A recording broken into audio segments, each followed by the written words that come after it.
simulated pressure. This is where the defense lines up with 5, 6, or 7 players on the line of scrimmage, but they only send 4 rushers. A typical play would send pressure from all 4 of the defensive linemen, but in this case, you might only have pressure coming from these linemen and this nickel corner, while this defensive end replaces his coverage on the flat. That means this technically isn't a blitz because the defense isn't sending more than 4 rushers. The goal is to create a free rusher, in this case the nickelback, without sacrificing coverage behind. If the defense is lucky, it's going to confuse the quarterback who thinks more pressure is coming than there actually is, causing him to make a mistake. A common mistake he'll make is he might notice that this nickelback is rushing, expect that his zone is open, and throw a quick hot read into that zone, which could be intercepted by this defensive end. In this example, we've got 6 defenders on the line of scrimmage. 4 of them are defensive linemen, 2 of them are linebackers who are mugging the A-gap. That just means that instead of lining up a few yards behind the line of scrimmage, they're on the line of scrimmage and threatening to blitz through either one of the 2 A-gaps. The quarterback doesn't know who, if any, is going to blitz, so he might adjust his coverage protection in order to give him a better chance at protecting against that blitz. He might also think about throwing the ball a little bit more quickly if he senses that pressure is coming. And lastly, the running back has to make a quick decision on who to block. His read starts from the inside and works outwards. If the simulated pressure was being sent by this nickel corner, and the running back was reading a blitz from one of these 2 linebackers who end up dropping backwards, he might be too late to pick up this nickel blitzing off the edge. The play might actually look something like this, where we've got the 2 left defensive linemen blitzing this linebacker and this defensive tackle, while this linebacker drops back into coverage, while this defensive end drops into the flat. Football becomes a lot more fun to watch when you understand what's happening on the field. That's why I created a 2025 team guide that breaks down each team's offensive and defensive strengths and weaknesses, storylines to watch throughout the year, and specific things to look for when watching each team play. Link below in the description. Second level blitzes. This is where the defense adds a 5th or 6th rusher who is one of the linebackers. The goal is to stress the interior of the offensive line, oftentimes the A gap, but also the B and C gaps as well. In addition to the 4 defensive linemen who are rushing, we now get a 5th or potentially 6th rusher, which makes this a true blitz and different from simulated pressure. These interior blitzes are effective because it's the quickest path to the quarterback. A nickel blitz, for example, has a long distance to cover. Assuming these linebackers can get past the offensive line effectively and quickly, they've got a really good chance at sacking the quarterback. There are different types of second level blitzes, which involve different combinations of linebackers. For example, we've got the Mike plug, which involves the Mike linebacker shooting the A gap, while the other linebacker stays in coverage. Sam dog or Will dog refers to one of the 2 outside linebackers. In this case, we just have one, our Will, and we don't have a Sam because we're in a nickel coverage, and that Sam linebacker is replaced with a nickel corner. This is pretty common in NFL defenses. They tend to run 2 linebackers and add an extra nickel corner to be more effective against passing. The terms Sam and Will refer to the strong and weak side of the offensive formation. Typically, the side that the tight end is on is considered the strength of the offensive formation, and that's where the defense's S or Sam linebacker will line up. The Will line up on the opposite side, which is the weak side, and he's called the Will. The Mike is the middle linebacker, so in this case he's lined up right here, and because this is the weak side, that makes this our Will. So a Will dog or Sam dog would be either the Will, or if we had a Sam linebacker rushing, usually toward the B or C gap, but it could also be the A gap. Cross dog might look something like this, where the linebackers cross over each other and attack different gaps. Double A might look something like this, where 2 linebackers attack each of the 2 A gaps. So there's different combinations, but the common thread is that the blitz is coming from 1 or multiple linebackers. To counter this, one thing that offenses might do is use the running back to chip these blitzes. So this running back might have a route that he's expected to run, but before he does that, he has to check if there's a blitz coming, give a quick block, and then proceed to run his route. It might only give the quarterback an extra half second or so, but that could be enough time to make a completion. Another counter is to hot replace wherever this linebacker would otherwise be covering in pass protection. Whenever the defense sends extra pressure, it's going to create a vulnerability, an open spot on the field that the offense can attack. The key is whether or not the quarterback can recognize where that open spot is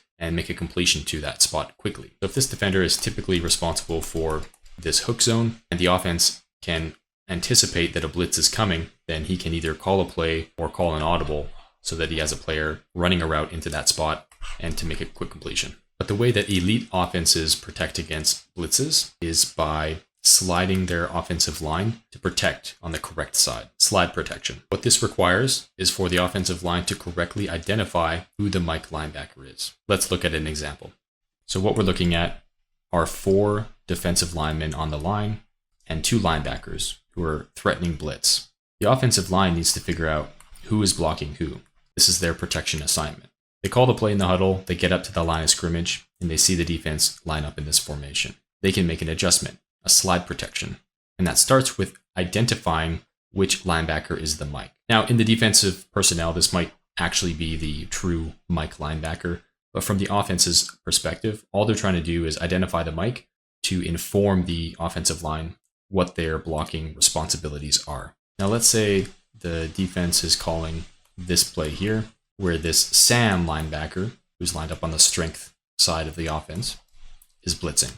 And this Mike linebacker is dropping into coverage. Now, the offense doesn't know this, but when they come up to the line of scrimmage, the center might ID the Sam as the Mike. And what that means is that the right side of the offensive line is going to slide protect to the right, while the back side of the offensive line is going to man up against their assignments back here. All that means is that each of these 3 linemen on the right is going to play a zone blocking scheme where they take a lateral step to the right, and now they're blocking the defender who is in this gap to their right. So the right tackle blocks this defensive end, the right guard comes over here, and this linebacker's the only defender in his gap, so that's his responsibility.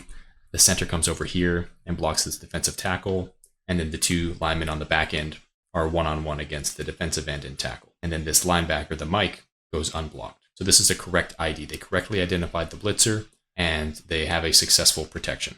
But if they incorrectly identify the blitzer as the Mike linebacker, who's dropping into coverage, then the opposite happens. The center's responsibility is to block this man in his gap, and so on. And then the 2 on the back end will man up with whoever is closest to them. So in this scenario, the Sam is unblocked and he can come through and has a really good opportunity for a sack. So in those 2 scenarios, the only thing that changed was the offensive line's identification of who their Mike linebacker is, which adjusted their protection. One of the reasons a defense might call a second level blitz like this. In addition to the offensive line, you also have your running back who has the ability to block or offer a chip block before running a route. So the play is not entirely busted. However, as we learned before, his read starts in the middle and then works outwards. So he might be first looking to this Mike linebacker, realize that he's dropping into coverage, and then shift his gaze to the Sam, who might already be close enough to the quarterback to make a play or be able to defeat the running back, who might only get a weak angle on him. Perimeter blitz. This is where one of the defensive backs, either a cornerback, a nickelback, or one of the safeties blitzes, usually from the edge or from the slot. The main goal here is to overload where the running back can't reach. As we've learned, the running back, if he is assigned to block or chip block, starts by looking post-snap in the middle and then working his read to the outside. If that read is slow and this nickel corner is fast, he might have enough time to get to the quarterback before the running back can even make that block. It's important for the blitzer here to have really good anticipation with the snap. If the ball is snapped and he reacts pretty slowly, that might allow the running back time to pick him up, or it might allow the quarterback time to get the ball out before he even reaches him. But DBs who study film and are good at anticipating the snap count, you might see them creeping up toward the line, and then right as the ball is snapped, they sprint off, get an explosive start, and can get to the quarterback very quickly. This play might look something like this, where these defenders are rushing the line. But importantly, this defensive end, who is on the same side as this nickel corner, he's going to play a spill. So instead of coming around here, he's going to spill to the inside. He's going to get the attention of this right tackle and get him to come to the inside to allow room in an open lane for this nickel corner to run through. Similarly, on the backside, this defensive end is playing a contain block. So he's going to make sure that he runs wide and outside this left tackle so that the quarterback doesn't have an exit lane. So a couple of these defenders are playing a role to support this blitz, but their main goal is not even to get to the quarterback. Even if this spill doesn't effectively capture the attention of this right tackle, this nickel is likely going to have the speed, agility, and time to get around him, making this blitz have a high success rate. The problem, however, is that it's very high risk. It's easier for the quarterback to spot post-snap, which creates a big vulnerability for whichever receiver is running through that empty zone. So if the quarterback can make a quick hot read, he can make a completion for a big gain. Also, something to consider is that the offensive line protection by default in the play call, and even if they adjust it at the line of scrimmage to do some kind of slide protection, oftentimes are not going to consider the DBs in that protection. There's not a very effective way to account for that outside of the running back, so they just need to make sure that the quarterback gets the ball out quickly. Fire zone. This is a 5-man pressure with zone coverage behind it. Kind of a combination between perimeter blitzes and simulated pressure. The key idea is to send one extra rusher while dropping one unexpected defender into coverage. It might look something like this. Sending pressure off the edge with this nickel corner while this defensive end spills to get the attention of the right tackle. This defensive tackle also blitzes through the B gap. And also we're sending this linebacker and then this defensive tackle here to play a contain type blitz. And lastly, this defender is dropping back into coverage. So we've got a lot going on here.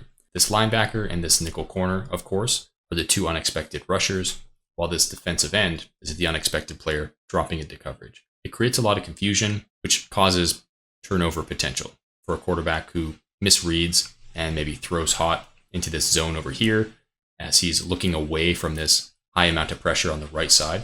And it also overwhelms this side of the field, creating almost certainty that there's going to be pressure getting free to the quarterback. It'll often look like this, where you have 6 players lined up, 6 or 7, and then only 5 end up being sent. Similar to the simulated pressure concept. So there's so much going on here. Offenses really need to adapt quickly to understand what's happening. Just like the other blitzing concepts, there's a bunch of different combinations. Some like Smoke 3 that include a safety blitz. The one that we looked at first would be called something like nickel fire. And there's also variations with double A gaps where the linebackers are coming through the middle of the line. Stunts, twists, and games. A stunt is a broad term for a planned defensive line movement. It's a coordinated movement to create a free rusher. These are some of the most interesting blitz types. There's a few different types of stunts, including twists, spike, loop, and overload stunts. Let's take a look at a few examples. A twist is where 2 defenders swap gaps. In the current formation, you'd expect these defenders to rush into the gaps that they're closely lined up to. So this defender would come here, this defender will come here on the inside to the A gap, and you'd expect this tackle to come to the B gap and this defensive end to come to the C gap. But instead what happens is the tackle comes across the face of the left guard into the A gap, and then the defensive end also comes across the face of his offensive lineman into this B gap. It's the fact that there's 2 defenders who are doing this unexpected movement across the face that makes this a twist. It looks like a relatively simple block to pick up, but it can cause confusion depending on the offensive line's called blocks and the different protection handoff rules that might allow one of these defenders to rush free. For example, what might happen post-snap is this tackle will quickly crash across the face of this left guard, which should hold his attention. This defensive end might pause for half a second and then do the same thing across the face of the left tackle. That's 2 possible opportunities of confusion where that unexpected movement might allow one of those 2 defenders to break free and get a chance at the quarterback. What also might happen is that this left tackle might expect that this defensive end can be picked up by this left guard. That's called a handoff. That probably shouldn't happen in this scenario, but it's a possibility depending on how they're coached and what the protection is. Essentially, it has the opportunity to take advantage of miscommunications that can lead to an open rusher without even sending an extra man blitzing. These are successful mostly based on the technique and timing of the defensive lineman. We talked about spikes earlier. That's where a defender will come across the face of the offensive lineman like this into an unexpected gap, capturing his attention this way, creating an open lane for this nickel corner to rush through. The technique from the defensive end is to go right across the face really close, and if he can, make contact with both the right tackle and right guard, hopefully eliminating them from the play and creating a really clean route for his nickel corner and perhaps even helping his defensive tackle get an opportunity as well. But it really puts this right tackle into conflict, because what will happen most likely is this tackle will come through the A gap and likely be double teamed by the center and right guard. This defensive end is going to take this really aggressive route here and the nickel around here. So he has to make a pretty good block with quick reaction in order to meet this defensive end, but it's still going to completely leave open this nickel corner, who either the running back has to pick up or the quarterback has to get the ball out quickly. A loop is a tactic where one defender will crash toward one side and another defender will go around behind him into that open lane. By moving this way, this right guard is almost certainly going to follow this defensive tackle, who is his responsibility. And in doing that, might cause this center to move up the field and block somebody in the second layer, one of these linebackers, which could create an entirely open gap in the A gap here for this defensive end. It's going to require him to have some athleticism to get around here, make a quick read, and take a good angle of attack. Now, of course, this center could see this coming and be in time to block this defensive end, but remember that all of this happens after the ball is snapped over the course of just a couple seconds. The big ask of your offensive lineman. All-out pressure. This is by far the most exciting blitz to watch. It comes on 3rd and 4th downs and late in games. It involves the defense sending a ton of pressure, an all-out blitz with no support deep. In this example, we've got 7 rushers and only 6 or 7 blockers. The math checks out in the defense's favor. Only one defender has to win his block, or in a lot of cases, there's going to be at least one defender rushing free with a quick shot at the quarterback. The goal is to get home and get a sack before the quarterback and make a quick completion, or before deep routes develop. A good outcome is, of course, to get the sack first, or to force the quarterback into making a quick hot read into one-on-one coverage, giving the defender an opportunity for an interception. The reason it works is because every pass blocker is in one-on-one protection. If any block fails, it's going to be a quick shot at the quarterback. There's nobody there to help. But of course, the big risk is that if the quarterback is able to make a completion or a defender misses, there's the potential for a touchdown. This play will be very obvious when watching on TV. You'll see substantial amount of guys lining up on the line of scrimmage, the quarterback backpedaling quickly with a ton of pressure being sent his way, often trying to roll out and make a really quick completion. The defense does this in important moments in the game, forcing the quarterback who is already under pressure to make a high pressure and quick read.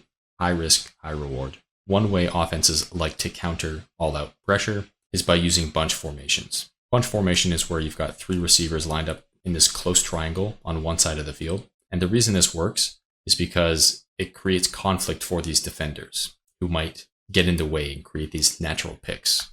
What that means, for example, if we had something like this, these defenders are going to have traffic running into the other receivers and the other defensive backs, and the receivers might get a quick half step or full step on the defender, allowing the quarterback to make a quick completion.